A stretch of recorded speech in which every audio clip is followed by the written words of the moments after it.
अस्सलामुअलैकुम क़ारीन, आज हम आपका कोर्ट टुडे इस यूट्यूब चैनल में खैर मकदम करते हैं। आज हमारे साथ हाई कोर्ट और सुप्रीम कोर्ट की सीनियर एडवोकेट एस खजीर साहब हाजिर है। इनसे मैं गुजारिश करता हूँ कि अभी उन्होंने ट्रिपल तलाक के ऊपर एक केस बॉम्बे हाई कोर्ट से जीते, उनके ताल्लुक से हमारे क़ारीन की रहनुमाई करें। क्या साहब, ट्रिपल तलाक का जो केस आपने अभी जीते हैं जी, उसके ताल्लुक से जो है हमारे क़ारीन की रहनुमाई करें। देखिए, मैं सबसे पहले सभी को ये बताना चाहूँगा कि ये जो ट्रिपल तलाक का एक्ट है, गवर्नमेंट ने जब से लाई है, इसके बाद से आवाम में एक गलत फहमी है कि मुस्लिम हस्बैंड उसकी वाइफ को तलाक दे नहीं सकता। ट्रिपल तलाक का जो कानून है वो सिर्फ तलाक बिद्दात, यानी कि एक साथ जो ट्रिपल तलाक दी गई है या एक ही इसमें 3 बार जो हस्बैंड अगर बोल दिया किसी वाइफ को, उसके वाइफ को कि मैंने तलाक दिया, तो यही सिर्फ गुनाह है उस एक्ट के तहत। लेकिन मेरे मौकिल तनवीर अहमद सादिक पटेल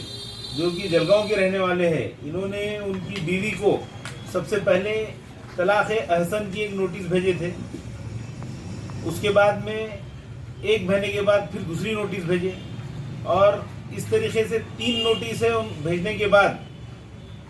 90 दिन तक उनकी जो बीवी है वो रुजू नहीं हुई। उस वजह से तलाक अहसन का जो एक मोड है या जो तलाक के जो तरीक़े हैं, उसमें से तलाक अहसन का जो तरीक़ा है वो इस्लामी कानून के हिसाब से, शरीयत के हिसाब से फाइनल और कंक्लूसिव हो गया, और उन दोनों के बीच में तलाक वाक़ई हो गई। उसके बावजूद भी उनकी बीवी ने उनके खिलाफ में ट्रिपल तलाक उन्होंने दिए बोलकर FIR दर्ज की, और पुलिस भी इस बात को नहीं समझते हुए कि ये तलाक का जो मोड है ये लीगल है या नहीं है, उन्होंने ना ही तो शौहर बल्कि ससरे और सास के ऊपर भी जो है, तो ये जो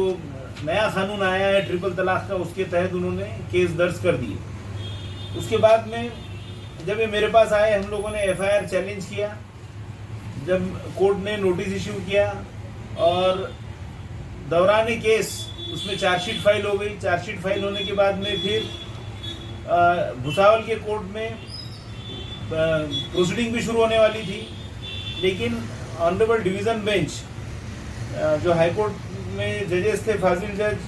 श्रीमती विभा कंकनवाड़ी और संजय देशमुख, इनके सामने इसकी जब हियरिंग हुई वो 13 मार्च 2025 को हुई। उस वक्त में मैंने अपने मौकिल की पैरवी करते वक्त में कोर्ट को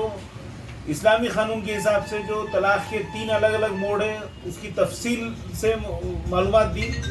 और उसी के साथ और मुख्तलिफ हाई कोर्ट की जो इस ताल्लुक से जजमेंट्स थे या जो रेफरेंस आया था कि इस्लामी शरीयत के हिसाब से जो हस्बैंड को राइट है वो किस नौइयत के है, और वाइफ को जो राइट है खुला का या मुबारत का वो उसमें क्या होता है। तो कोर्ट ने ये तफसीली पूरी हमारी बहस सुनने के बाद सरकारी वकील और जो वाइफ थी तनवीर अहमद की, उनके भी पूरे आर्गूमेंट सुनने के बाद में कोर्ट इस फैसले पर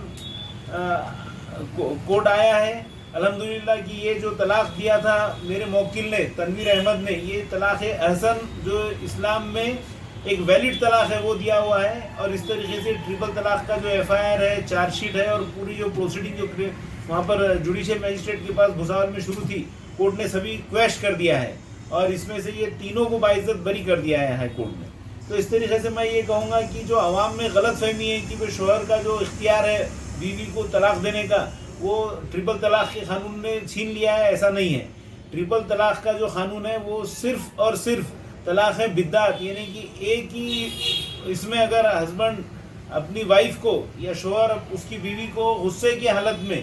एक साथ 3 तलाक देता है तो वही गुनाह है। बाकी के जो दूसरे मोड्स हैं जो शरीयत ने दिए हुए हैं वो एज इट इज़ है, और उसको मद्देनज़र रखते हुए कोई भी हस्बैंड अपनी बीवी को तलाक दे सकता है। बहुत बहुत शुक्रिया हमारे खाई साहब जी। अगर इससे पहले भी हमने इस उन्वान पे 2-3 मरतबा जो है तो आपकी रहनुमाई की है। हम खाई साहब का आज शुक्रिया अदा करते हैं, और आपसे गुजारिश करते हैं कि चैनल को सब्सक्राइब करें, शेयर करें और लाइक करें। खुदा हाफिज़।